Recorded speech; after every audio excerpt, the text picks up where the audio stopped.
வணக்கம் நண்பா. TNSTC latest செய்திகள். அரசு போக்குவரத்து கழக ஓய்வூதியர்களுக்கு 9 ஆண்டுகளுக்கு பிறகு அகவிலைப்படி உயர்வு. தமிழ்நாடு அரசு போக்குவரத்து கழக ஓய்வூதியர்களின் 9 ஆண்டுகால சட்ட போராட்டத்துக்கு பிறகு நேற்று அகவிலைப்படி உயர்வு வழங்கப்பட்டதால் 75,000 ஓய்வூதியர்கள் மகிழ்ச்சி அடைந்துள்ளனர்.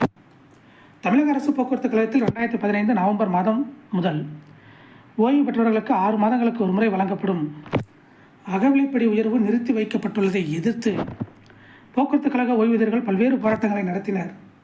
அகவிலைப்படி உயர்வு வழங்க மறுத்து 2018 அரசாணை பிறப்பிக்கப்பட்டது.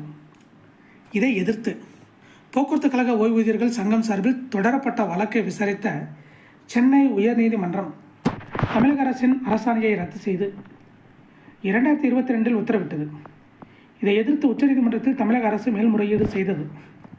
அதிலும் ஓய்வூதியர்களுக்கு சாதகமான தீர்ப்பு கிடைத்தது. அதன் பிறகும் தமிழக அரசு உத்தரவை அமல்படுத்தவில்லை. இதையடுத்து சென்னை உயர்நீதிமன்றத்தில் ஓய்வூதியர் சங்கங்கள் சார்பில் நீதிமன்ற அவமதிப்பு வழக்கை தொடரப்பட்டது.